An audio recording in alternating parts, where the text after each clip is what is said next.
Muy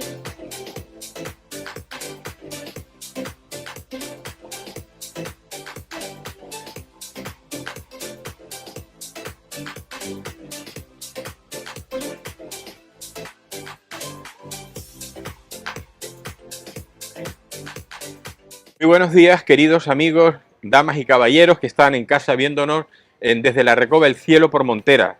Estamos como siempre en el programa en el mercado Nuestra Señora de África, en su patio central. Y me acompaña como siempre mi querida compañera y amiga de combate, Norma González Cabrera. Hola, Norma. Buenos días. Y además, buenos días a todos. Lo de amiga y compañera de combate es verdad, porque tenemos un combate contra la injusticia y contra la corrupción y contra... ¿no? Exacto. Siempre no nos echamos para atrás. No, al contrario. Cada vez luchamos más. Cada vez más. Y orgullosos. Y cada vez más ingenuos. Bueno, ingenuos no, por ingenuos éramos, pero sorprendidos de hasta qué punto llega los elementos políticos, los individuos homos políticos sapiens. O sea, es que de verdad, hasta qué punto llegan a utilizar sus medios, sus herramientas, para corromperse muchos y otros para hacer daño, como por ejemplo está sucediendo ahora en Tenerife, en Santa Cruz, con la izquierda tinerfeña, en el ayuntamiento, liderada por Patricia Hernández, empeñada en retirar el monumento a la paz de Tenerife, que como ustedes saben es el monumento que esculpió Juan de Ávalos y Taborda, un escultor universal. Tú sabías que además Juan de Ávalos considerado uno de los mejores escultores de grandes obras del mundo en el siglo XX. Y esta escultura de la que hablamos, que es un ángel con un hombre encima, con un atuendo, con una túnica. Y es una belleza. Que nos lleva a la antigüedad, ¿no? Con una espada en su mano una espada que levanta, con la empuñadura hacia arriba y la hoja hacia abajo, formando una cruz, y eso es una alegoría de la paz, no de la guerra. Precisamente por eso se llama el monumento a la paz, ¿no? Pues resulta que tú sabes que Patricia Hernández está, y la izquierda aquí está empeñada en porque la ley de memoria democrática, claro. Y yo te voy a contar una cosa, Norma, y a todos nuestros espectadores, y te adelanté algo antes, ¿no? Sí. Y cualquier cosa de lo que voy a comentar quieras preguntarme, me lo dices, porque es una cosa que no todo el mundo conoce, ¿no? Pero el partido al que pertenece esta mujer,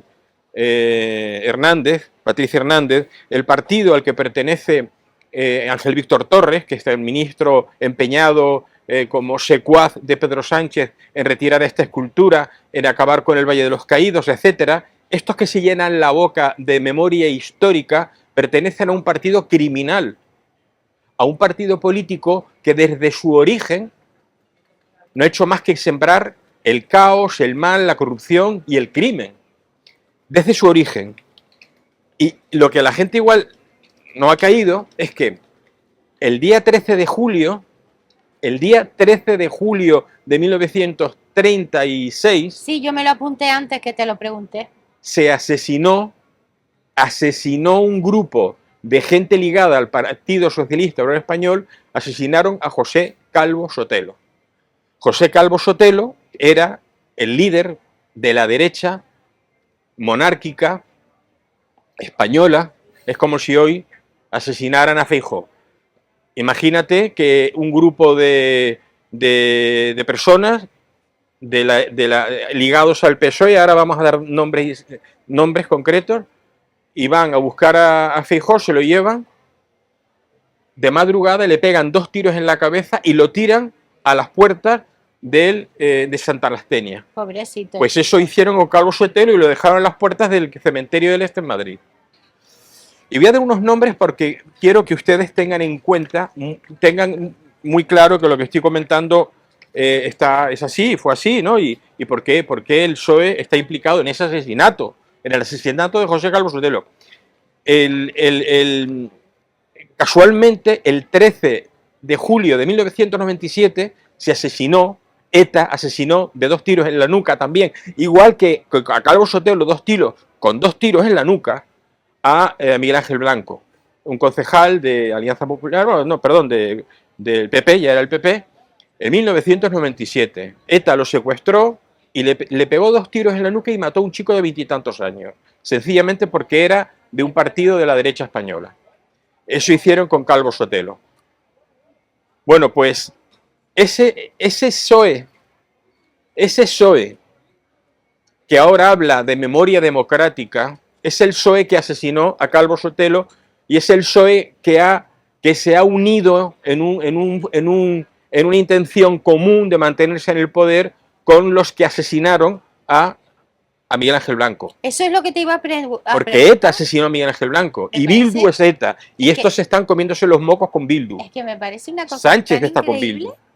Pero tan increíble, de verdad que mira, demuestra, ¿sabes qué? Que no tienen ni moral, ni dignidad, ni les interesa a la gente. Bueno, lo vimos con el tema de la Dana, que ni apareció. Tú me hablabas antes ¿te acuerdas? Me hablabas de Pachinari, de Pachi López. Es un arrastrado.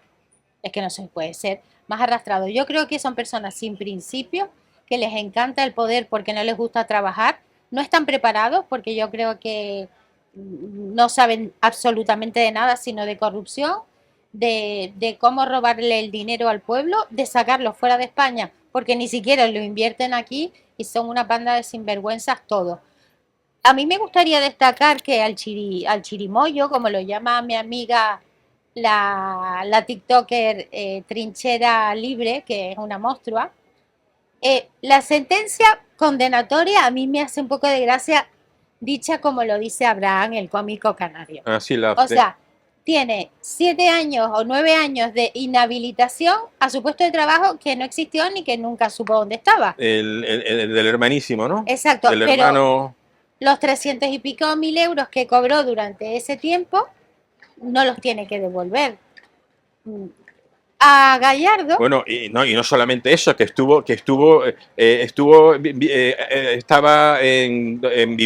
vivía en Portugal y por lo tanto aquí no hizo la declaración de la renta en España de sus ganancias. Sé que vivía en Moncloa, que había una rulota. También estuvo, bueno, él tenía una rulota, parece ser que no sabían dónde meterla y la tuvo ahí. Pero mira, antes de ir con ese, quiero concretar cosas relacionadas con el asesinato de Calvo Sotelo, sí, para que la gente lo sepa. Mira, vamos a ver, Calvo Sotelo fue secuestrado, fue engañado, porque ¿quiénes fueron? Hay un libro que yo les recomiendo de Alfredo Semprún, El crimen que desató la guerra civil. Alfredo Semprún, El crimen que desató la guerra civil. Búsquenlo ustedes, lo editó en su día Libros Libres, la editorial Libros Libres, y es un libro en el que explica perfectamente todo lo que fue, todo cómo fue el asesinato, antecedentes, presentes, en fin, todo. Bien. Entonces, ¿quiénes asesinaron? ¿Quiénes secuestraron a José Calvo Sotelo? Bueno, uno de ellos fue el que mandaba la expedición criminal, era un teniente de la Guardia Civil, se llamaba Fernando Condés Romero. ¿Quién era Fernando Condés Romero? Él era un instructor de las milicias socialistas. Que montaban follones, secuestraban a gente y asesinaban a gente, como vamos a ver ahora, a gente contraria, antes del 18 de julio del 36. En eso coinciden con Venezuela, tienen un régimen dictatorial igual, ¿eh? Bueno. Comunismo bolivariano. Muy parecido, ¿eh? Muy parecido. ¿Quiénes le acompañaban? ¿Quiénes acompañaban al teniente Fernando Condés Romero? Unos guardias de asalto y 2 individuos pistoleros que eran de la escolta personal de Indalecio Prieto. Indalecio Prieto era diputado y estaba en el consejo directivo del PSOE de la época y era diputado por el PSOE. Indalecio Prieto fue además un destacado miembro del PSOE. Eran estos 2 señores, uno era Luis Cuenca Estevas, era escolta personal de Prieto, como digo, miembros de las Juventudes Socialistas, y fue el que él fue personalmente quien hizo los 2 disparos en la nuca de José Calvo Sotelo, en el furgón que lo secuestraron. El segundo, Santiago Garcés Arroyo, militante socialista, también de la motorizada, es decir, de ese grupo de militantes de la Juventudes Socialistas que ejercían la violencia, el crimen, la persecución a los contrarios, ¿no? Bueno, pues estos 2 elementos eran ambos eran escoltas de Indalecio Prieto. O sea, no estamos hablando de cualquier cosa, es decir, el PSOE estaba implicado en este asesinato. Pero quiero recordar la historia criminal del PSOE y de la izquierda española para que ustedes, cuando escuchen hablar de la memoria democrática, le exijan al PSOE que hablen de la memoria democrática en su conjunto. ¿Por qué? Ustedes saben, antes del 18 de julio de 1936, antes del alzamiento nacional que nos llevó a la guerra civil que provocó el Frente Popular, y les puedo leer cómo Francisco Largo Caballero, en varios discursos, los tengo aquí, dijo que si no ganamos las elecciones del 36, si no las ganamos en las urnas, tomaremos el poder por la fuerza. Y si tenemos que ir a la guerra, iremos a la guerra. Eso lo dijo Francisco Largo Caballero en 2 ocasiones. Pero esa es su misma ideología a día de hoy, ¿eh? Efectivamente. Si no ganamos en las urnas, nos sacamos una urna detrás que tenemos escondida, sí, como se vieron en las imágenes. Efectivamente. Y el que hable de ti en las redes, prepárate, mira lo que hace con Vito Quiles, con el Vice Pérez, o sea, o dices si buena o van a por ti. Sí. Mira, yo quiero no además, nada. voy a recordarle a nuestros oyentes, a nuestros espectadores, y les voy a recomendar un libro, el de Manuel Álvarez Tardío y Roberto Villa García, que son los autores de un libro, los autores de 1936, Fraude y Violencia. Y en este libro demuestran que las elecciones del 16 de febrero fueron fraudulentas a favor de la izquierda, es decir, hubo un pucherazo descomunal. ¿Eso de qué año es, Jesús? En 1936. En febrero... Eso viene desde... muy atrás. Raíces, eso claro. Fue un fraude electoral que además, que ya incluso en el que estuvo involucrado de manera directa Francisco Largo Caballero. O sea, que es otro dirigente del PSOE, que además fue después ministro del Interior, de lo que era la gobernación en aquel momento. Largo Caballero, el 20 de enero de 1936, en un discurso en Linares, dijo lo siguiente: la clase obrera no debe conformarse con que se le dé el poder de derecho, tiene que conquistarlo de hecho. Y si no nos lo dan por las buenas, tendremos que conquistarlo por las malas. Yo os digo que antes de que las derechas vuelvan a gobernar España, de la manera que lo hicieron en el bienio negro, prefiero que se hunda el país en una guerra civil. Eso lo dijo en 2 ocasiones. O sea, prefieren destruir Francisco Largo Caballero. Esto es textual, Norma, es textual. O sea, que los dirigentes que siguen socialistas siguen con esa misma doctrina. Claro. No veo ninguna diferencia. Claro. Es que tú has oído hablar de la memoria democrática en este sentido, ¿a que no? No, es que eso no les interesa. Pero yo creo que es que a los ciudadanos, yo creo que los votantes del socialismo desconocen todo esto. Porque yo, por ejemplo, si pongo algo en mis redes sociales, me dicen, es que hemos ganado mucha libertad las mujeres. Yo me quedo mirando para el techo y digo, pues no sé en qué. No, porque gracias a eso tenemos seguridad social. Es que, ¿qué cuento se les ha contado? También la culpa la tenemos los ciudadanos de que no nos informamos, ¿sabes? Porque... Pero Norma, no me podrás decir que estoy hablando por hablar, porque mi amor, claro. Esto es textual, es decir, eso es de la prensa del 36, la prensa publicó esto. Hay otro discurso igual, lo que pasa es que yo por no leerlo todo me he traído este nada más, pero decía lo mismo. O sea, discurso de Álvaro Caballero. Pero otra cosa de la que no se habla es que, hablando de memoria democrática, es que estamos No, pero hablando, muy interesante lo estamos que estás hablando de hablando, memoria claro, democrática. claro.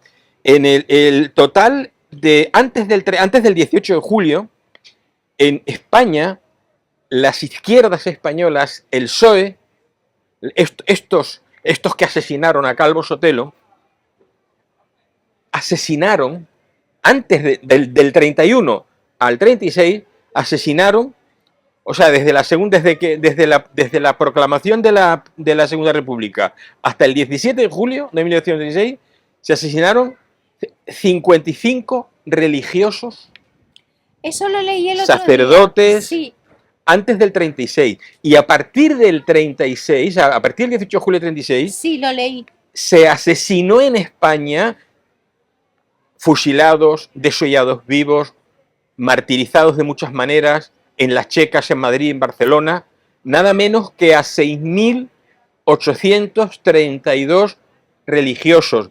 6.832 religiosos, sacerdotes, curas, obispos, o sea, monjas, obispos, seminaristas,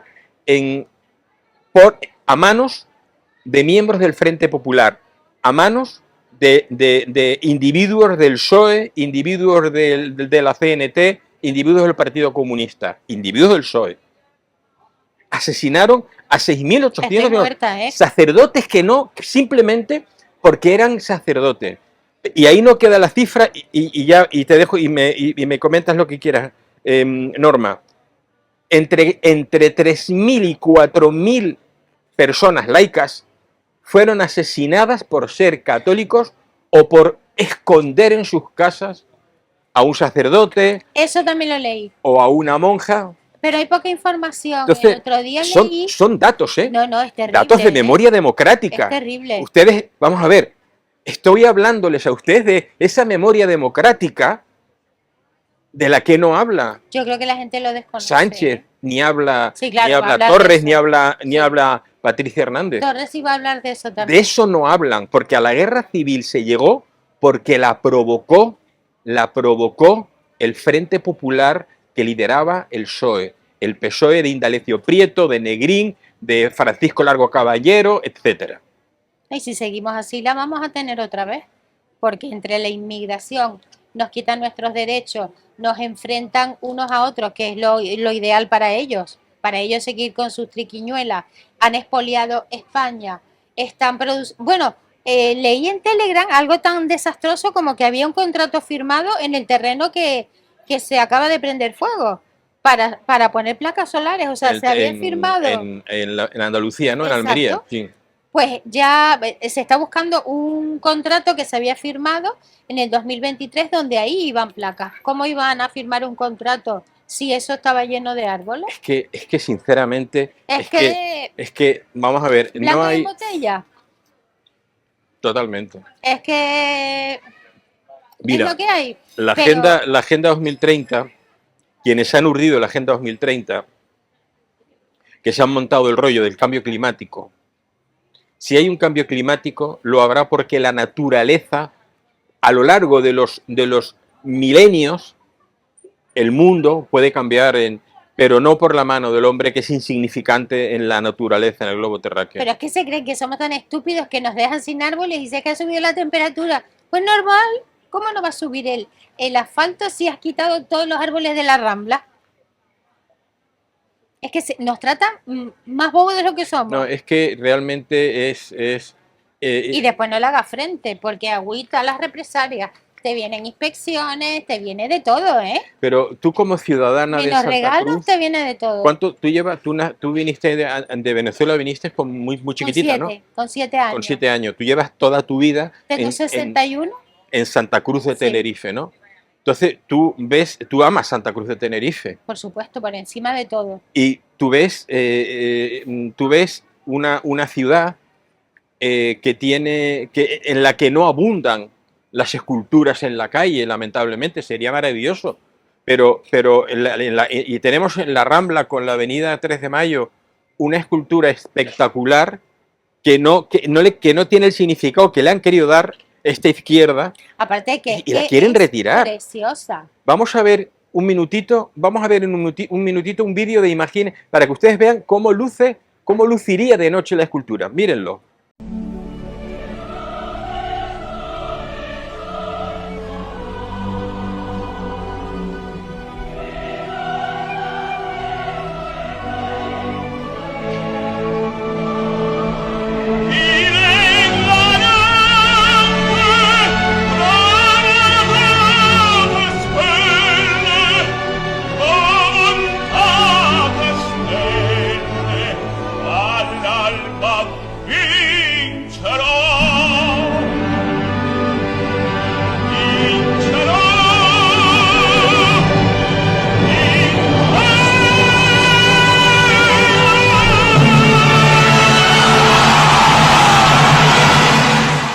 Esto es espectacular. Nivel parisino.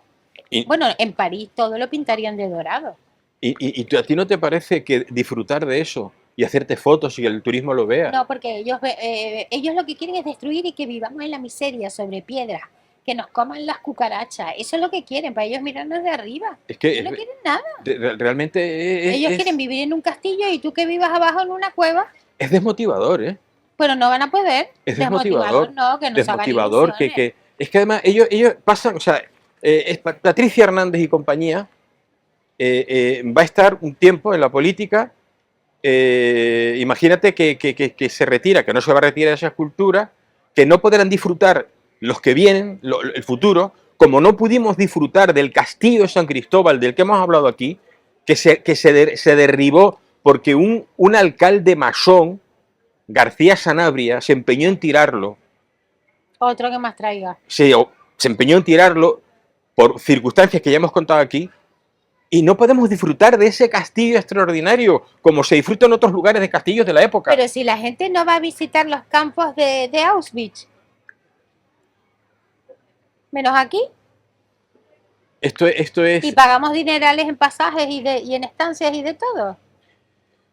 Ay, pues mira, no, pero con no dejar... No, realmente es que hacemos... Mira, hablando de historia, quiero recordar que te comentaba antes. Voy a recordarles, queridos espectadores, lo siguiente. Ustedes saben que este año cumplimos 229 años de la gesta del 25 de julio, de aquella jornada gloriosa del 22 al 25 de julio de 1797, en la que el pueblo de Santa Cruz, al frente del cual mandaban las fuerzas de defensa el general Gutiérrez de Otero, Antonio Gutiérrez de Otero y Santayana. Bueno, pues vencimos a Nelson, le dimos un palizón, aquí Nelson perdió un brazo, y Santa Cruz de Tenerife, a partir de aquel momento, fue denominada, proclamada por aquel que fue realmente, lamentablemente, un nefasto rey, pero bueno, que fue Carlos IV, muy leal, noble e invicta villa, puerto y plaza de Santa Cruz de Santiago de Tenerife. Aquella victoria y otras victorias le dieron a Santa Cruz ese privilegio y ese prestigio. Bueno, pues el día 22 de julio, a las 7:30 de la tarde, en el Real Casino de Tenerife, en la Plaza de Candelaria, voy a hablar de la gesta del 25 de julio, invitado por el casino, a quienes le agradezco el detalle. Voy a hablar de mi novela El Fuego de Bronce en esta última edición que edita Alabarda Ediciones. Pues esta última edición del Fuego de Bronce, con que voy a fundir la narrativa, en esa charla que voy a dar, la narrativa del Fuego de Bronce con la gesta del 25 de julio, es decir, la narrativa de la novela, la ficción dentro del entrelazada con los hechos históricos relacionados con la gesta del 25 de julio. Va a estar muy bien, Norma. Hombre, como que yo voy a estar allí media hora antes. Va a estar muy bien. Con todas mis curvis. Yo invito a todo el mundo hasta que se llene el salón. Además lo presenta nuestro amigo Emilio Vaz de Ripoll. Es maravilloso. General de brigada de artillería retirado, ambos somos miembros de la tertulia Amigos del 25 de julio. Bueno, pues voy a tener el honor de que él me presente y a partir de ahí pues les voy a contar todo esto, les voy a contar cosas, anécdotas relacionadas, algunas anécdotas que yo te cuento, Norma, que nadie se va a creer, que son cosas de, pero ¿cómo no me digas que pasó esto? Porque hay cosas que cuento en la novela, casi todo, pero hay algunas cosas que son posteriores, que no cuento en la novela, porque fueron posteriores, pero algunas cosas que son, que tú dices, no me puedo creer que pasara esto. Y después de la presentación tienes para que el público te pregunte. Y sí, todo después eso. de la presentación. Eso está genial. Sí, me preguntarán, habrá un turno de preguntas, Vale. y yo con mucho gusto pues dedicaré el libro, este libro que ustedes están viendo aquí, a quien lo compre allí. Lo podemos comprar allí, ¿no? Sí, se puede comprar vale, allí. Genial. Bueno, pues muchísimas gracias por seguir viéndonos en el programa. Estamos con ustedes en unos minutitos.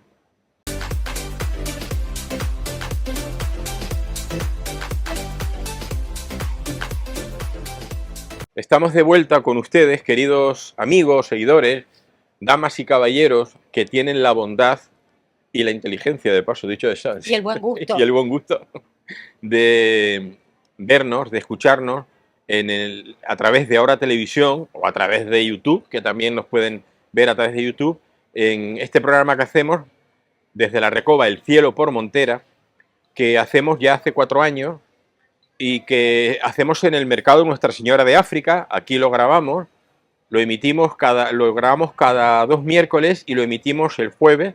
Ustedes nos están viendo ahora y el programa lo hemos grabado ayer. Pero siempre estamos al tanto de la actualidad.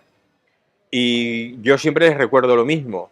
Traten de... Y bueno, y aquí tenemos a una empresaria del mundo textil, del mundo de la moda, que tiene una gran experiencia, y lo que voy a decir ahora, y ella nos va a hacer una serie de comentarios, pero qué importante es que hagamos un esfuerzo por colaborar y ayudar al comercio local, comprando todo lo que podamos en el comercio local, en el comercio de barrio, en el comercio de las ciudades, como en el caso de Boutique Norma, que está en la calle Pérez Galdós, aquí en el centro de Santa Cruz, o el Mercado Nuestra Señora de África, donde estamos.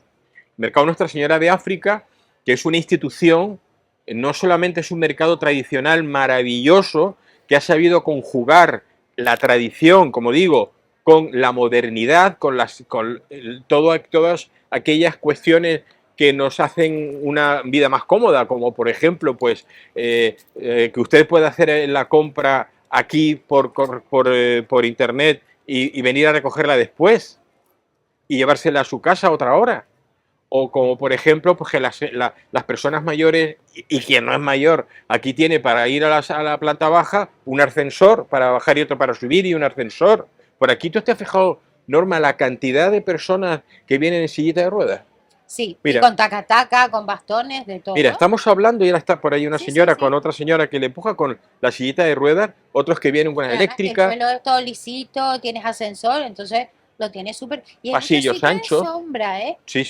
Mira, ahora, bueno, yo tengo el pelo recogido. Esto está ventilado. Está ventilado, está súper limpio, huele súper bien por las flores. No, y aquí la gente viene y puede comprar lo que quiera. Pues yo lo hago mejor. Yo llamo a Toño y Pili por WhatsApp.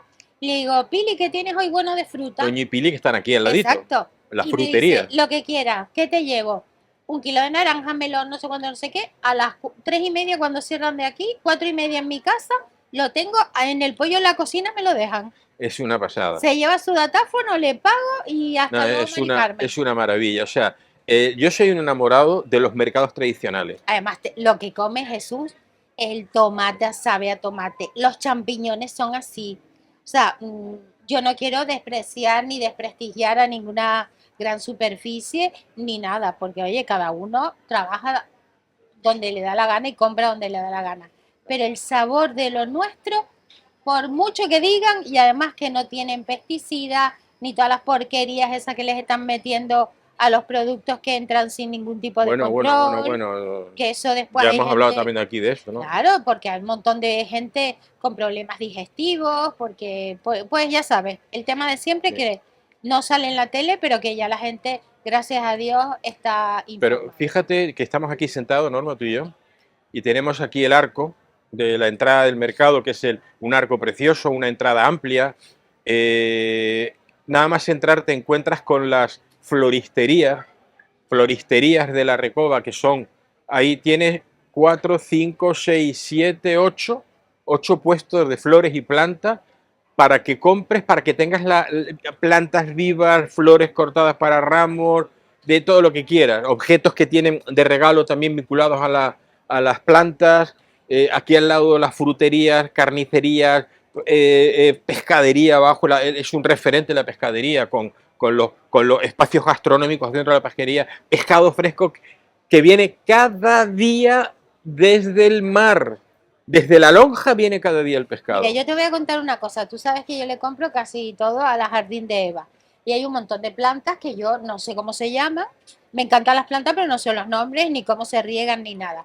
Pues tienes la suerte que ella te lo lleva a tu casa con el transporte y en cada planta te ponen las instrucciones. Esta es de sol y sombra, la riegas con agua de botella. Eso no lo puedes hacer. Yo estuve el otro día en un centro comercial y habían unas palmeras, la verdad que me gustaron, aparte que no encontraba a nadie que me atendiera, eran enormes, eran de mi tamaño, y digo, mira, ¿y tienen servicio a domicilio? Y dice, no, se la tiene que llevar usted, y yo como me llevo esta palmera, pobre de mí, Claro. que quería 3 o 4 para el jardín. O sea, aquí Claro. tenemos la persona que te lo lleva a tu casa en el horario del fin de semana que te viene bien, el chico es súper agradable, te las deja colocadas, es que no podemos pedir más, No, y lo no, no. tenemos en pleno centro. Pero y además, fíjate qué ambiente. Y los Tú entras precios. aquí y tiene ahí Los la precios, calidad-precio que se ofrece en la Yo Recoba. soy una maruja que se revisa los precios de aquí, de allá, comparo, camino y te puedo decir que los precios son súper competitivos y bueno, yo soy hija de Recovero y no es porque sea hija de Recovero, porque si encontrara mejores cosas y más frescas, desde luego que me iba, ¿no? Pero esto es un auténtico paraíso y lo vemos en la cara de los turistas cuando vienen, que se llevan su frutita partidita. Fíjate, mira, por algo, el mercado Nuestra Señora de África fue denominado Sí, por una revista, una encuesta que hicieron con miles y miles de turistas que pasaron, hicieron viajes por el mundo y tal, y entonces hubo una votación y figuraba el mercado Nuestra Señora de África de Santa Cruz de Tenerife como uno de los mejores mercados del mundo, uno de los 10 mejores mercados del mundo, valorados por esa cantidad de cientos de miles de turistas, o millones ¿tú quizás. sabes dónde lo leí? No. Pues en Instagram, en el periódico The Guardian, que Ah, lo tengo yo agregado. pero es que eso lo publiqué yo. Ah, pues lo vi en Instagram. Está Claro, en yo inglés, sí, yo eso lo publiqué sí. pues Bueno, es pues, genial.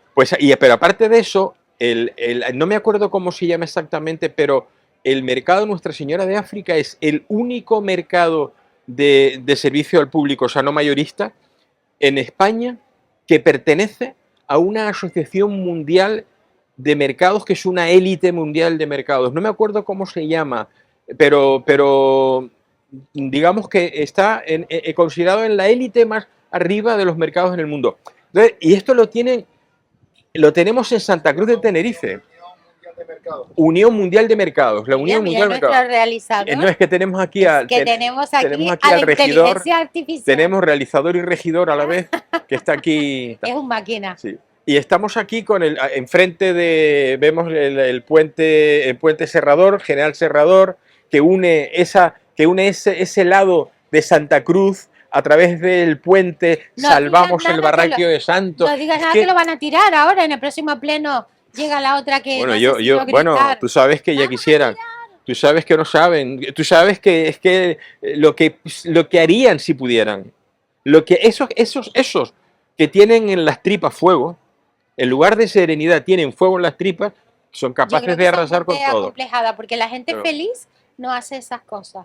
Y es una pena que sean los dirigentes que total no dirigen No, nada. bueno, y alguna que otra por ahí, alguna que otra rubia que tiene asociaciones, que tiene subvenciones y que con las subvenciones está dándole que te pego con la misma matraca desde hace no sé cuánto tiempo. Pero ¿no? eso está, O sea ONG, subvenciones y todas esas boberías. Es- Pero bueno, esto es vomitivo. que no se puede. Vomitivo. Mira, Y que la estatua no la van a quitar porque nos vamos a poner nosotros de escudo social.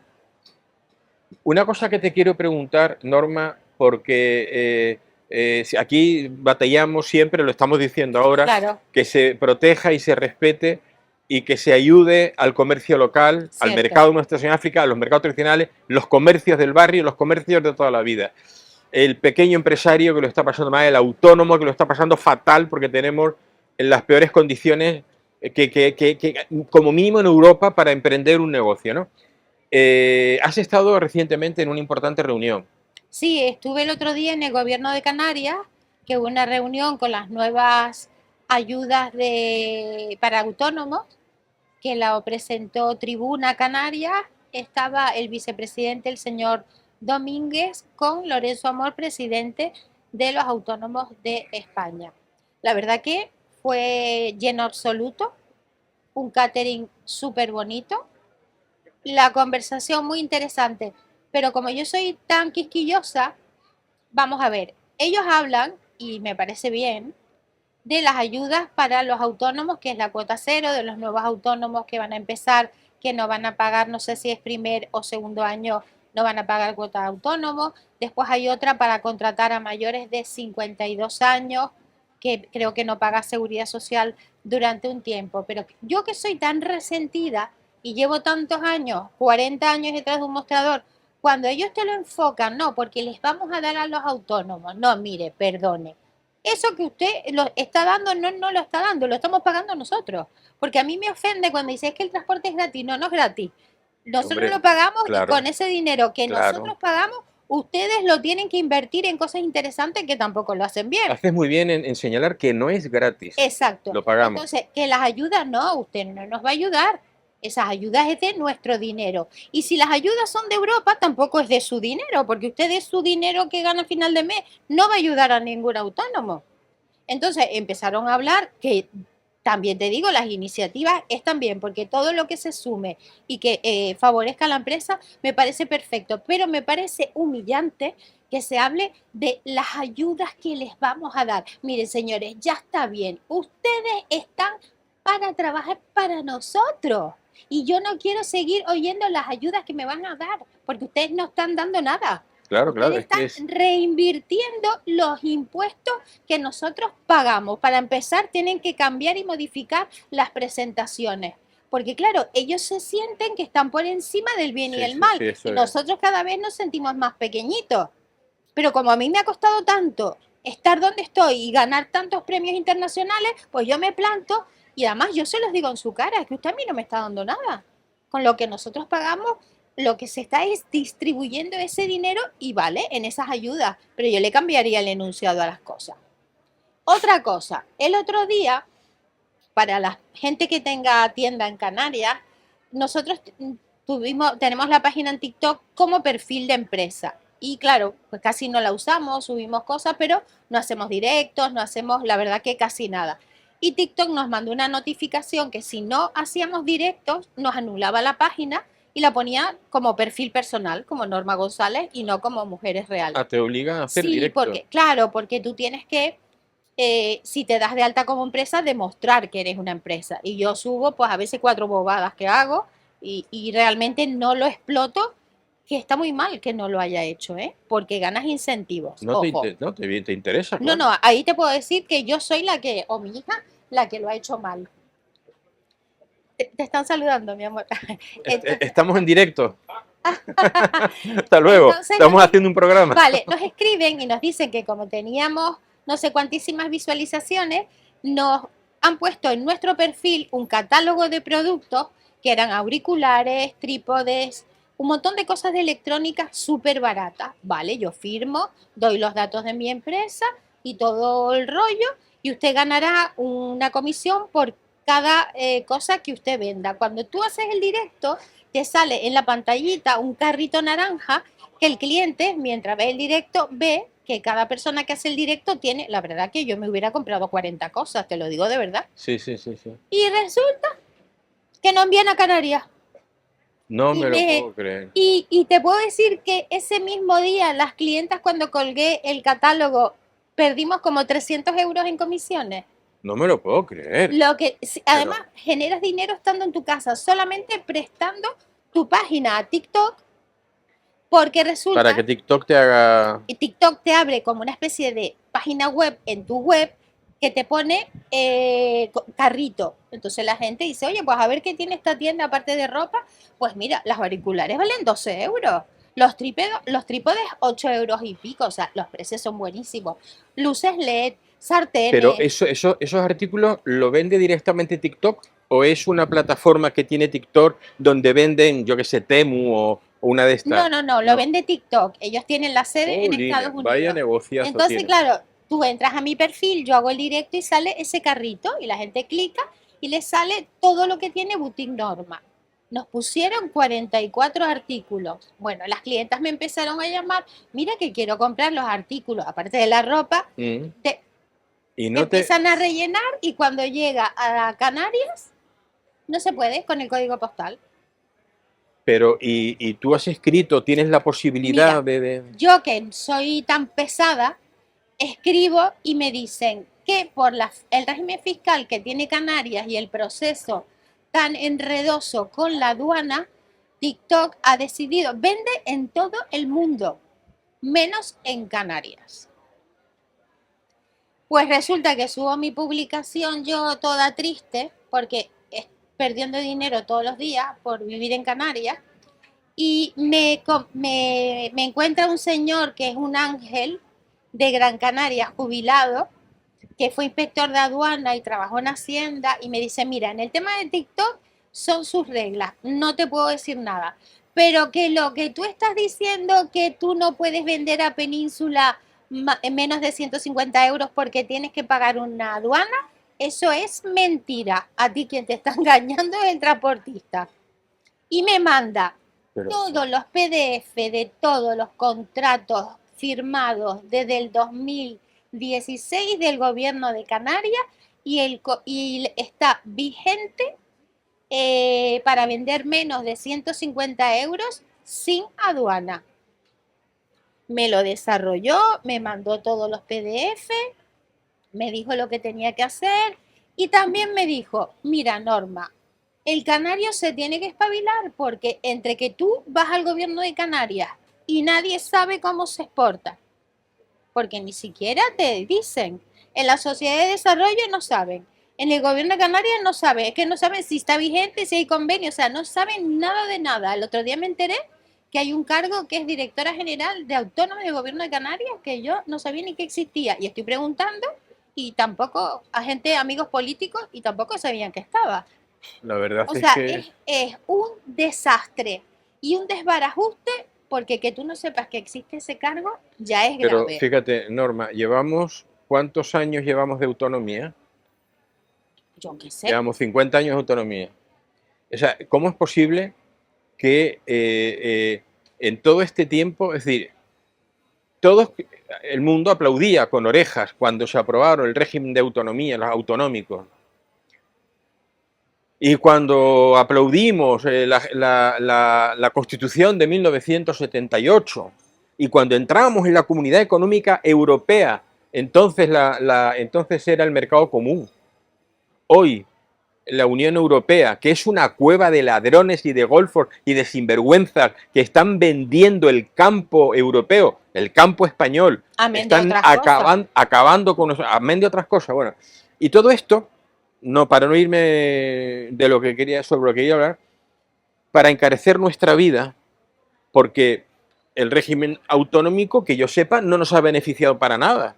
Pero en torno al régimen autonómico tenemos un montón de cargos, un montón de esto Pero que de. no se conocen ni entre ellos. Pero ¿cómo es posible? Tenemos unos gastos que el régimen. Para nada. O sea, cuando en Canarias tú vendías, comprabas, aparte del puerto franco que éramos, ves que ahora nos hemos convertido en un lugar incómodo donde vivir. ¿Tú sabes lo que pasa? Mira, yo creo que el canario también tenemos un fallo, que yo no lo tengo, porque yo soy muy pesada y si quiero algo, yo canso a la gente y pregunto aquí, pregunto allá, y escribo allá, bueno, escribí a Bruselas, a la Comisión Petit, buscando información, porque te digo que si yo me meto en algo, digo, ¿cómo yo no voy a poder vender a la península? Pues sí puedo vender a la península. Puedo vender a las islas menos de 150 euros, no lleva recargo. Si es más de 150 euros, tienes que cobrar un 7% de IGIC y a la península puedes vender cobrándoles el IVA. Tú una vez al mes vas a Hacienda, liquidas el IVA que le has cobrado o sea, podemos vender a la península en nuestras páginas web. Pero es que aquí no lo sabía ningún político que lleva comercio. Pero es que es alucinante. Y me viene a ayudar un señor jubilado de Gran Canaria porque me dice, mira, mi niña, te escribo porque la verdad que me das pena. Pero entonces tú a partir de ahora puedes... Ya lo soluciona todo. Claro, es que eso es... Igualmente nosotros como pertenecemos al registro de marcas y patentes internacionales, tenemos unos convenios que los fabricantes envían desde fábrica, que es más fácil, viene en Península o en Italia, al cliente, ¿no? Pero es que yo estoy luchando por el autónomo canario. Pero es que el autónomo tampoco te creas que yo le escribo y le paso la información y no hacen mucho, ¿eh? Mira, tenemos, yo creo... Si vas a guerrear, tienes que guerrear bien. A mí, efectivamente. Vamos a ver, en España, en general, nos cobran por trabajar. Es decir, el autónomo que quiere montar un negocio, vendas o no vendas, resulta que tienes que pagar una cuota porque quieres trabajar y porque vas a dar puestos de trabajo si creces y porque vas a proporcionar riqueza, porque si tú tienes un negocio y tienes unos empleados que tienen a su vez una familia, tú estás generando riqueza. Y tenemos que pagar por trabajar. Y además los impuestos que tenemos aquí ya en España en general, pues resulta, coño, que nos iguala en impuestos a aquellos países nórdicos que decíamos, y incluso nos superamos, que decíamos que veíamos de lejos y decíamos, oh, en Noruega se ponen unos impuestos, en Suecia se ponen impuestos, pero bueno, ahí tenían una serie de beneficios, claro, unos impuestos sobre unos sueldos y una economía muy superior, una renta per cápita muy superior en esos países con respecto a nosotros. Y entonces al final pagan mucho pero ganan mucho, ¿no? Pero es que nosotros en España se paga mucho y se gana muy poco. Muy poco, muy poco. Hay profesiones que sí. Sí, y bueno, claro, esos altos ejecutivos que ganan mucho dinero en grandes empresas, eso es otra cosa. Los altos funcionarios, esa gente es otra cosa. Pero el común de los mortales en España sobrevive. Mira, yo voy a tirar tierra sobre mis tejados porque tú sabes que yo soy una persona muy sincera. Los que nos dedicamos al comercio, yo por ejemplo el fin de semana, yo me llevo a mi casa 3 blusas, 4 collares y 2 bolsos, hago el vídeo, lo subo a las redes y lo vendes. Tenemos que usar las redes sociales. ¿Por qué? Porque tú tienes un contacto por WhatsApp, que la gente está aburrida. O sea, no está todo perdido. Lo que sí es cierto es que si la gente no entra a tu negocio, tú tienes que buscarte la manera de que tus redes se muevan, de preguntar, de cómo puedes hacer si te escriben. Porque, claro, no van a venir a tu casa a dártelo todo hecho. El canario también, yo hablo con compañeros y cuando les digo, mira, no, fuerte rollo. Mira, no es ningún rollo, vivimos en Canarias y es esto lo que hay. No, claro, efectivamente. Es que yo hice la prueba el domingo pasado en mi casa. Me llevé unas prendas y las puse en la terraza colgadas en las plantas y les dije a las chicas, miren, hoy que es domingo que estoy en casa, y las vendí. Tenemos esa varita mágica que podemos usar ciertas profesiones, hay otras que no, porque no te puedes llevar a tu casa los muebles o cualquier cosa, o los chorizos. Bueno, sí, a lo mejor los chorizos sí, pero que no está todo perdido y que hay que digitalizarse y hay que moverse y hay que preguntar, hay que ir a Hacienda, hay que ir a la aduana, hay que preguntar al transitario. Pues con todo esto te voy a hacer una pequeña conclusión. Nos hemos reunido unos cuantos empresarios, norte, sur, este y oeste, y vamos a montar en septiembre una asociación a nivel Tenerife. A nivel Canarias me parece todavía demasiado grande y vamos a empezar a nivel Tenerife y lo que sí vamos a pedir son reuniones con ciertos sectores para que vayan desgranando las cosas de sus trabajos, porque aquí el problema ha sido de los transitarios. Pues eso es un tema que... Y para mí es muy importante haber llegado a esta conclusión. Sí, nos tenemos que ir a la última parte del programa, pero me gustaría, Norma, te lo desarrollaré, tengo todos los apuntes. Sí, que informemos de todo el desarrollo. Además el mercado se puede acoger. Claro, no, el mercado, muchos puestos del mercado y después muchísima gente que nos ve, que nos escucha en el programa. Claro, todo el mundo que esté dado Claro, de alta. y que tiene un negocio, o ha pensado en un negocio, en fin. Tenemos que buscarnos la vida, señores. Es lo que hay. Y Pero mira, cuantos más independientes seamos, exacto, económicamente hablando, profesionalmente hablando, mejor nos vamos a defender. por supuesto. Estoy contigo. Pues volvemos Nada, enseguida. seguimos luchando. Hasta dentro de unos minutitos y estamos con ustedes.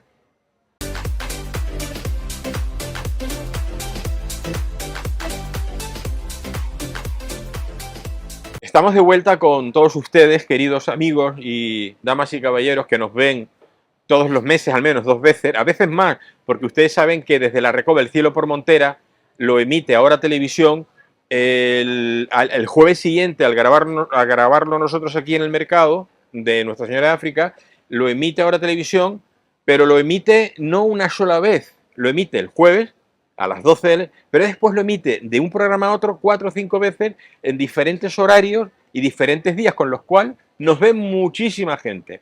Bueno, pues muchas gracias por estar ahí. Y estamos ya con el invitado que teníamos para la última media hora del programa, que ustedes conocen, que es don Carlos Soler Liceras. Muchas gracias. Gracias por estar con nosotros, Carlos. Carlos, bueno, ustedes lo conocen ya, él es ingeniero de camino, canales y puertos, especializado en hidráulica, en todo lo que es la conducción. Todo.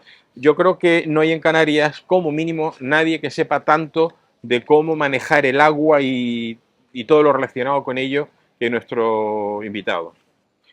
Y lo hemos invitado una vez más, ya es la 4ª vez que está con nosotros, por 2 motivos. El primero y fundamental, porque acaba de publicar un libro que ven ustedes en pantalla, están viendo ustedes ahora en pantalla. Es una novela que se titula Lo que el agua sabe. Una novela que además está prologada por Alberto Vázquez Figueroa, Sí. que aparte de ser un magnífico, un gran novelista, ya hombre muy mayor, es un hombre que sabe mucho de agua. Sí, sí, sí. Y tú ahora, si quieres, puedes comentar algo al respecto. Voy a leer brevemente la sinopsis. Este libro, escrito en forma de novela, cuenta las vivencias de una gota de agua mientras recorre cada uno de los bucles que tiene su ciclo de vida. El hidrológico de Halley, eso nos contarás ahora qué es. Para ello, no cesará de hablar con las que le acompañan, queriendo saber lo que las otras han vivido, que al igual que ella, presentes desde hace miles de millones de años, han olvidado y con ello han perdido la noción de la grandiosidad del ciclo que están recorriendo. Ese va a ser su relato, los recuerdos de sus vivencias. Sí. Una gota de agua. Una gota de agua, sí. Bueno, el tema es que yo quería contar, como yo tú sabes que me he dedicado sobre todo a buscar agua bajo tierra, subterránea. Eso lo aprendí de los que me antecedieron en la búsqueda del agua en Canarias, con todas las galerías y los pozos. Entonces yo quería contar cómo circula el agua bajo tierra. Y eso, para no matar al lector, pues busqué la manera de hacerlo y de hacerlo entretenido. Al final lo que pensé que lo mejor era convertirlo en una novela para hacerlo entretenido, con diálogos, y que fuera una misma gota de agua que está haciendo el ciclo, que nos vaya describiendo todo lo que va viendo. A la vez esa gota de agua, ella va preguntando a sus compañeras porque no recuerdan todo el gran ciclo que hay. Ese ciclo de Halley que me comentabas, es el ciclo, ahora si quieres hablamos de él aparte. Sí. Bueno, el hecho es que tiene que ir conociendo qué es lo que han recorrido, porque ellas se van olvidando de todo ello. Hay que pensar que en ese ciclo pueden intervenir y pueden estar el agua bajo millones de años. Por ejemplo, el agua que está en el subsuelo puede recorrer el subsuelo y puede tardar, según dicen algunos, hasta miles de años. Pero el agua que está en el fondo del mar, en las llanuras abisales a 5.000 metros de profundidad, puede estar allí durante millones de años. Entonces son periodos muy largos que le hacen olvidar. Entonces no lo recuerdan. De todas formas, la gota de agua, lo que ella va buscando es otra pregunta. Ella va intentando contestarse a una pregunta. ¿Es el agua muere? ¿El agua? ¿El agua muere o el agua es eterna? Esa es la pregunta que se hace el agua, y mientras va haciendo esa pregunta, va indagando, lo que va es describiéndonos a nosotros lo que a nosotros nos interesa, que es el circuito, lo que va recorriendo a lo largo de todo el subsuelo, y no solo eso, sino también en las llanuras abisales. El ciclo de Halley es una cuestión muy conocida entre nosotros, los hidrogeólogos, porque hay que pensar que todo lo que es la hidráulica nace porque el hombre se hace tres preguntas. La primera pregunta que se hace es: ¿de dónde sale el agua de una fuente? La segunda que se hace, que la hace Salomón y la escribe en el Eclesiastés, es: ¿cómo es posible que todos los ríos vayan a verter sus aguas al mar y el mar no suba de nivel? Y la tercera pregunta que se hace... ¿no? Bueno, espera, no, ahora veremos. La tercera pregunta que se hace es: ¿por qué el agua del mar es salada? Esas tres preguntas son las que van a hacer que todos los sabios de la humanidad intenten contestarlas. Y las intentan contestar reiteradamente. Empiezas desde Tales de Mileto, cuando dice que el agua es el principio de las cosas. Antes de eso podemos citar a Salomón, cuando escribe eso: ¿por qué el agua del río Jordán se vierte en el mar muerto y el mar muerto no sube de nivel? Entonces, esa pregunta está en el Eclesiastés. Luego continúas con Heráclito, puedes continuar sobre todo con Aristóteles, que también incluso Sócrates en el diálogo de las nubes también se pregunta la relación entre el agua y la lluvia y las nubes. Heráclito de Abdera, ¿no? Que fue el primero que habló. Entonces era Demócrito. Demócrito de Abdera, que habló del átomo. De Éfeso. Que habló del átomo, sí. Demócrito es el primero de los... Que habla del átomo como elemento más pequeñito y tal. Sí. El átomo es la partícula. Demócrito. Era discípulo de Leucipo. También esa teoría del atomismo también salía de Leucipo. Bien, pues todo esto, como ves, estamos hablando de Aristóteles, podemos pasar a los romanos y hablamos de Séneca. Todos estos se preguntan todo eso. Hay un jesuita que es famoso, Giovanni Battista. Este fue enemigo de Galileo y tuvo un problema también con Galileo, pero que al final terminó dándole la razón a Galileo. Este también se preguntó todas estas cuestiones. Y luego podíamos seguir al final con Palissy, podíamos seguir con todos los sabios y los científicos hasta llegar a Edmund Halley. Edmund Halley es el hombre que termina resolviendo la duda. ¿De dónde era él? Halley era inglés. Era un hombre que estaba en la Royal Society de Londres. Entonces la cuestión es que Edmund Halley termina contestando la pregunta. ¿Cómo hace la contestación? Pues Halley lo que hace es que se va a la isla de Santa Elena, que sabes que está al final del Atlántico. Sí, donde dejó sus huesos Napoleón. Exactamente. Bueno, pues ahí, los dejó en París, que luego se los llevaron. Bueno, sí, pero ahí dejó. Ahí murió. Por cierto, hay una teoría basada en el contenido en arsénico del pelo.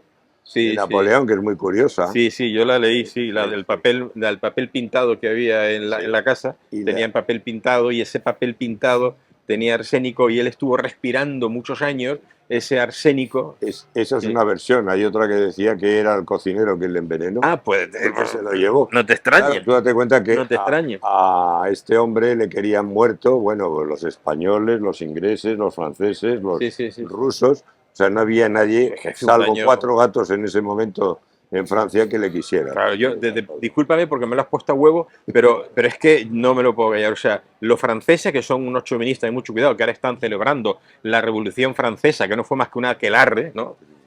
Y de sangre y de mucha mentira, ¿no? Pero Napoleón, o sea, matan a un rey para después imponer un emperador que masacró Europa, hizo un daño terrible en Europa, y miles, millones de muertos, y resulta que Napoleón es una cosa maravillosa, cuando lo que no me extraña que eso lo quisiera. Jesús, yo te diría que Napoleón tiene virtudes, ¿eh? Sí, pues virtudes, como estadista. Como estadista, pero como individuo hizo un daño terrible. Fíjate, las virtudes como estadista superan a las de él como militar. date cuenta, el ministerio, Sí, sí, sí, sí. lo fundó él, Sí, los ministerios los fundó. tonto no era. Las escuelas, Sí, sí. las Sí, sí, escuelas sí, y sí. facultades las hizo él. Sí, sí, sí, Y sí. el urbanismo también, o sea, es Sí, un pero, hombre que lo que pasa que pero puede que el ego... claro, es que, claro, yo me voy a las consecuencias de su ego. A las consecuencias de su ego. Exacto. Pero bueno, vamos a hablar del ego, que no me que querer. Sí, me nos hemos incita. ido. Es que Bueno, Halley... esto es una conversación de vino, cerveza, Sí, caldo de picar sí, y sí, que charlar. ¿A vamos ti que te saltando. gusta la historia que me Sí, dices? sí, ¿no? que me encanta Bueno, la historia. un día hacemos aquí una sin prisas de hora y media solo de un debate historia. de este tipo así Venga, charlando. sí, sí, Que seguro que a quien le va a gustar a la gente. Bueno, imagínate. Pues Halley lo que pasó es que se fue a la isla de Santa Elena con una misión que era la de observar el cometa Halley, por eso tiene su nombre, para averiguar cuál era su periodo de retorno. Entonces llegó allí, puso los aparatos y pues se dio cuenta, los aparatos para observar el cometa, que por las noches se le llenaba de agua a todos los aparatos, había una condensación de agua tremenda. Entonces él dedujo que el agua del mar se evaporaba con el sol del día y que luego formaba nubes y por la noche precipitaba y se agarraba al frío de los aparatos metálicos. Ahí lo que hizo fue definir completamente el ciclo, que era lo que le faltaba. El agua sale del mar, se evapora, va a la nube, de la nube llueve y se infiltra o escurre o corre por los barrancos y va a parar otra vez al mar. Ese es el ciclo hidrológico que hace el agua continuamente. Yo te voy a hacer una pregunta al respecto que yo tengo claro que debe ser así, pero no tengo claro en qué proporción ni nada, pero lo que es evidente es que el agua, ya sea en el mar, ya sea en los ríos, ya sea en la atmósfera en forma de nube, ya sea en las botellas embotelladas, ya sea en el agua embotellada, el agua que hay en el globo terráqueo ahora es la que ha debido haber siempre, de diferentes maneras, pero es la que ha venido a venir siempre. Desde el proceso de formación. Claro, porque no ha venido en ningún otro lugar, o sea... No. Bueno, nos ha podido, de vez en cuando nos viene algún meteorito, de vez en cuando digo geológicamente, pero bueno, que puede venir cargado que puede ser meteoritos de hielo. Pero son minúsculas cantidades. Comparadas con los 1.500 millones de kilómetros cúbicos que tenemos en el océano, es muy poco. Bien, pues Halley sentencia todo eso y en ese momento ya tenemos definido el ciclo. ¿Qué pasa? Que hay partes de ese ciclo que la gente desconoce. Aquí, por ejemplo, en Canarias, el que desconoce es, y en casi todo el mundo, el que se desconoce es la parte subterránea. Cómo funciona el agua, cómo desde que se infiltra, desde el principio que se mete en el suelo y va bajando y se va metiendo en la roca, cómo va recorriendo el acuífero, llega al mar y descarga al mar. Todo ese ciclo es lo que yo quería que explicara la gota. Y es en donde me he centrado. Pero claro, tenía que hablar también de la otra parte del ciclo, de cuando está en las nubes, tengo que hablar también de cuando está metida en las llanuras abisales, a 5.000 metros de profundidad, con unas presiones terribles. Estamos hablando de 5.000 toneladas por metro cuadrado.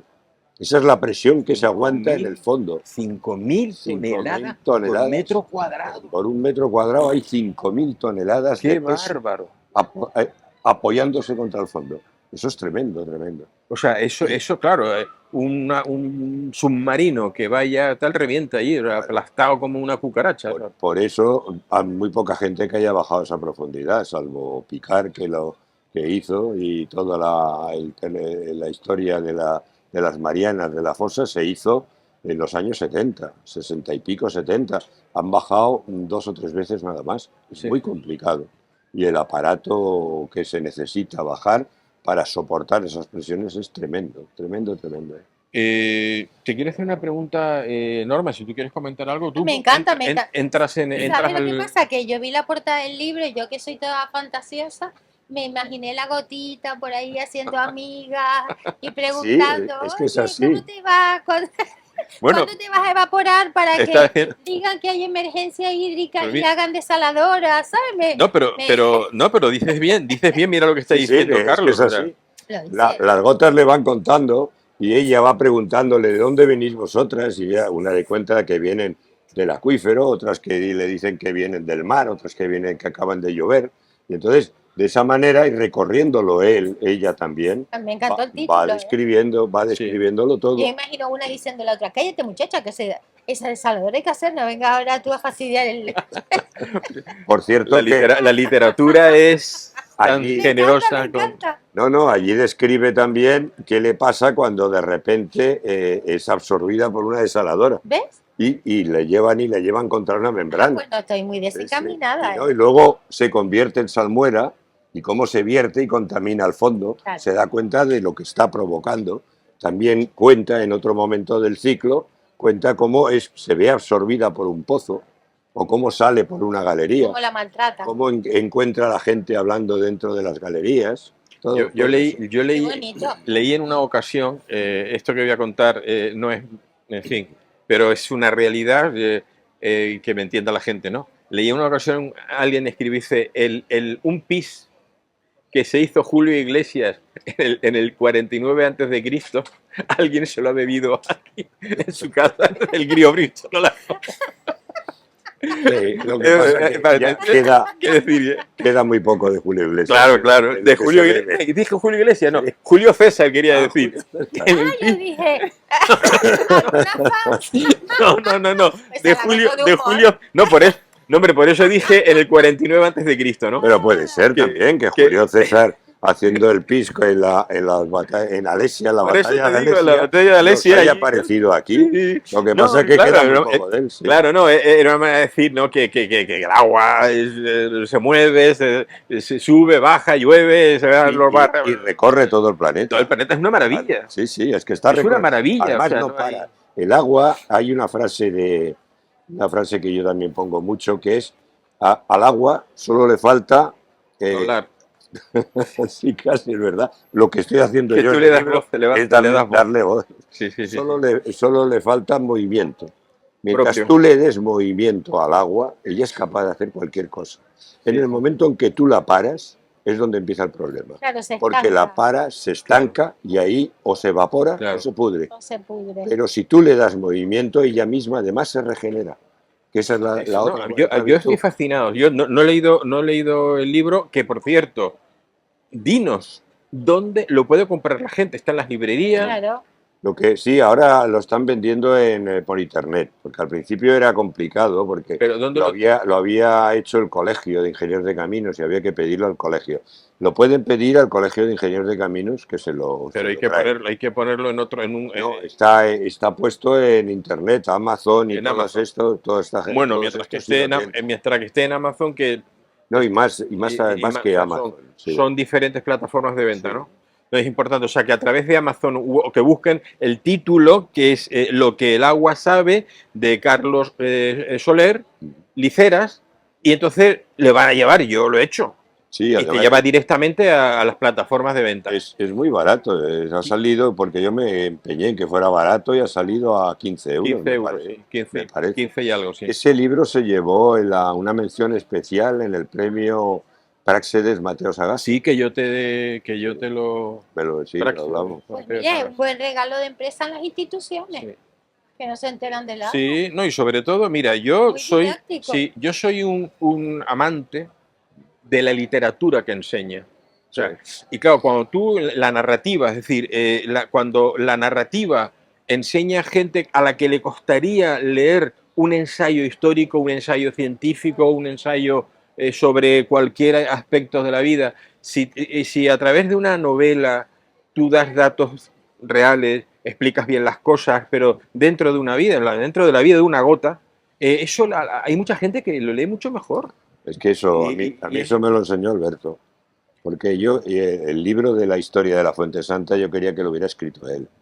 Pero me dijo eso de, lo has investigado tú, has sacado los datos tú, lo has encontrado tú, pues la escribes tú. Y entonces me obligó a hacerlo y a partir de ahí es cuando me he lanzado y me dijo una cosa muy clara. Dice, no lo puedes hacer en plan técnico porque te van a leer 4. Entonces, en el caso de la historia de la Fuente Santa, yo quería que lo leyera Canarias. Es una historia de Canarias y sobre todo de La Palma. ¿Alberto Vázquez Figueroa sigue viviendo en Lanzarote? No, en Madrid. Ahora está en Madrid. Está en Madrid, vive en Madrid, va a cumplir 90 años. 90 años. Creo que o los ha cumplido ya o le falta muy poco. ¿Y él se vendría para acá, para Tenerife, para hacer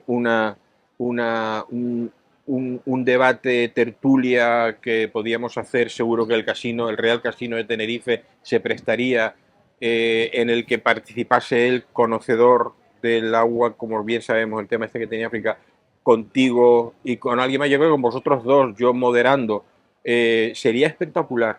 Sí, pero hay que proponérselo. Yo, de todas formas, ahora mismo voy a publicar otro libro, que es lo que nunca se ha contado del descubrimiento de la Fuente Santa. Por poneros en antecedentes, cuando yo escribo, cuando yo encuentro la fuente, a la par yo iba haciendo capítulos de cada historia que yo conocía que habían buscado la fuente y se los mandaba a Alberto para que escribiera el libro. ¿Qué pasó? Que al final no, me dice él que no, que lo tengo que hacer yo, y que me dice además que no lo hago mal porque él ha leído mis resúmenes y me dice hazlo así. Total, que me animó. Entonces yo pedí, dije, bueno, pues voy a escribirlo. Esto fue que empecé a sacar datos de la consejería y en ese momento el consejero, Antonio Castro, me llama un día al despacho y me dice que se ha enterado de que yo estoy escribiendo un libro de la Fuente Santa. Y le digo que sí. Y me dice, tú no sabes que para escribir un libro de una obra pública tienes que pedirle permiso al consejero. Y dije, primera noticia, no sabía que tenía que pedir permiso. Digo, además es una obra terminada. Dice, no, pues, dice, sí, tienes que pedir permiso. Digo, bueno, pues, digo, ya te lo pido. Pero me Aprovecha. resulta... Sí, parece ser que sí, luego me enteré y parece ser que sí. Le dije, digo, mira, pues sí, te lo aprovecho y te pido el permiso, no creo que haya ningún problema. Me dijo que lo tenía que poner por escrito, y dije que bien, que de acuerdo, que lo pondría por escrito. Pero ahí luego me dijo que quería él y que fuera la consejería quien lo publicara, pagando los gastos a una editorial. Le dije que yo no tenía ningún problema, que de acuerdo. Pero ahí me dijo una cuestión. Me dijo, dice, bueno, pues dice, mira, tú ya lo tienes escrito. Digo, me falta el último capítulo, el del descubrimiento. Los demás los tengo ya, porque eran los resúmenes de Alberto. Y entonces me dice él, dice, bueno, pues dale todo lo que tengas a Luis Ortega, que te lo corregirá. Y ahí dije, malo. ¿Por qué? Porque yo iba a escribir la verdadera historia de cómo descubrí la fuente, que fue peleando contra mi propia consejería, contra el Cabildo y contra un montón de cosas por el medio. Coméntale a nuestros espectadores para que tengan referencia qué es la Fuente Santa, porque muchos no van a tener conocimiento de eso y no van a saber de qué estás hablando. Sí, la Fuente Santa era una fuente que emanaba en la isla de La Palma, en la punta sur, y era una fuente que tenía, que los benauritas sabían que era famosa entre ellos por sus virtudes curativas, y cuando llegaron los españoles, pues enseguida se dieron cuenta de que también curaba. Llegó un momento en que fue tan famosa que empezó a fluir gente a la isla de La Palma, pero de toda Europa y de toda América. Hay que pensar que La Palma está en el medio, por decirlo, de alguna manera en el viaje que va de Europa a América. Entonces, todo ese flujo de visitantes empezaron a conocerse las virtudes. Había gente que decía que curaba la lepra y que curaba también la sífilis, lo cual no es cierto porque son enfermedades víricas, ¿no? Pero lo que sí es verdad, y luego nos hemos dado cuenta, es que no las curaba, pero amortiguaba los efectos secundarios de ella. Por ejemplo, las pústulas abiertas, las cicatrizaba, mejoraba las articulaciones. Algún componente que tenía el agua Claro, en esa zona. Claro. eso es lo que hizo fue que cogió tanta fama que empezó a fluir gente a La Palma. Claro. Y te puedo decir que nunca ha habido mayor esplendor en la isla de La Palma como en ese momento. Claro. Bueno, pues así fue todo, hasta que en ese momento se llamaba la Fuente Caliente. De ahí viene el nombre de Fuencaliente. Fuencaliente. Pero Claro. lo que pasó es que en un momento dado la Iglesia también quiso intervenir en todo esto. Y entonces la propia Iglesia propuso cambiarle el nombre. Y de la Fuente Caliente pasó a la Fuente Santa. Pues en esos momentos estamos hablando del siglo XVII, en 1677 la erupción del San Antonio, que empieza el 13 de noviembre, el 23 de noviembre sepulta la fuente. Fíjate que la historia de cómo se sepulta está recogida por Robert Hooke. Robert Hooke, que fue secretario de la Royal Society de Londres. Era el gran enemigo de Isaac Newton. Bueno, el enemigo perdedor, porque Newton lo masacró De hecho, murió en la más completa de la pobreza. Incluso están todos los miembros de la Royal retratados, los secretarios, excepto Robert Hooke, porque Newton se empeñó en que no quería ni volverlo a ver, porque puso en duda una cuestión de la luz de un estudio de Newton. Bueno, el caso, lo que yo te decía, es que al fin y al cabo eso repercute de tal manera que la Palma, yo te puedo decir que no ha levantado cabeza desde entonces. Y encima con los gobernantes que tenemos en últimos 30 años, mucho menos todavía. Entonces lo que ha pasado con eso, pues que siempre estuvieron intentando encontrarlo. Yo he contado hasta 16 intentos de descubrir la fuente. Y esos 16 intentos, todos fallaron. Todos iban a hacer pozos, pero se les derrumbaba todo. Y al final, en 1995, el alcalde de Fuencaliente, Pedro Nolasco, nos encarga a la Dirección General de Aguas que busquemos la Fuente Santa. Y entonces me lo encargaron a mí, porque yo era el único ingeniero que se dedicaba a ir debajo de tierra, y tardé 10 años en descubrirla. ¿Por qué? En verdad, lo que tardé con la galería fueron 1000 días, que son 2 años y pico. El resto fue paradas que me hicieron, O sea, que sabes pararme, dónde está. pero pararme desde mi propia casa, desde la propia consejería. Me pararon también, bueno, la propia consejería, a mí me pararon la obra 3 años. Pero, Entre la primera fase y la segunda fase estuve 3 años castigado sin que me dieran la obra. ¿Por qué? Pues porque había dicho en la isla de La Palma, con Telesforo Bravo, con Juan Coello, con Felipe González, el abogado de Aguas, y con Eustaquio Villalba, habíamos dicho cómo solucionar el agua, independientemente de los políticos. Nos reunimos técnicos y dijimos cómo se solucionaba el agua, desde el punto de vista legal y administrativo. Y el enfado de Antonio Castro fue tremendo y me dejó sin obras. 3 años. tenemos que irnos. No hay libro. Lleva, Y no hay libro. No, el no, el libro al libro final sí lo va a publicar. Lo que pasa es que yo publiqué ese libro sin la última parte. La última Vale. parte la escribí, pero lo hice lo más light posible para poderlo editar. En ese momento Claro. lo importante era editarlo. Pero yo me quedé rascado. Yo dije, esto Claro. yo lo tengo que contar. Y ahora ya puedo contarlo. Y entonces ahora quiero sacar el libro contando de verdad. Lo que pasa es que el último capítulo, que es el descubrimiento, contando todo esto, que se mete la corrupción política, la corrupción económica de los contratistas, de los funcionarios del ministerio. Sí, esa al final hemos llegado a un libro entero. Esa fusión de corrupción que hoy impera en el gobierno de España. Exactamente. Tenemos que irnos porque Alexi, nuestro regidor y realizador y todo, ya tiene los dedos con agujetas que nos hemos pasado. Bueno, pues se nos ha ido volando el tiempo contigo, Carlos, la verdad es que, pero te tenemos que volver a traer. Sí, pero es que hemos tocado muchos temas. Claro, para hablar otra vez del asunto. Pidan ustedes lo que el agua sabe de Carlos Soler, que lo tienen en Amazon, que lo tenemos en la cabeza, en Amazon, pero busquen en internet que tiene otras plataformas. Sí. Yo quiero recordarles a ustedes que el 22 de julio, que es decir, el próximo miércoles, voy a hablar del Fuego de Bronce, que es la novela que cuenta la gesta del 25 de julio, y de anécdotas relacionadas con la gesta del 25 de julio. El próximo voy a estar acompañado de Emilio Abad, va a estar conmigo en la presentación, y va a ser el Real Casino de Tenerife a las 19:30, 22 de julio, a las 19:30 en el casino. Les esperamos. Bueno, muchísimas gracias por estar ahí. Muchas gracias, Carlos, por estar con nosotros. Muchísimas gracias, como siempre, Norma, por estar aquí conmigo al pie del cañón. Alexis, gracias. Cristo, que está después en la edición con Alexis. Nos vemos pronto. Gracias por estar ahí.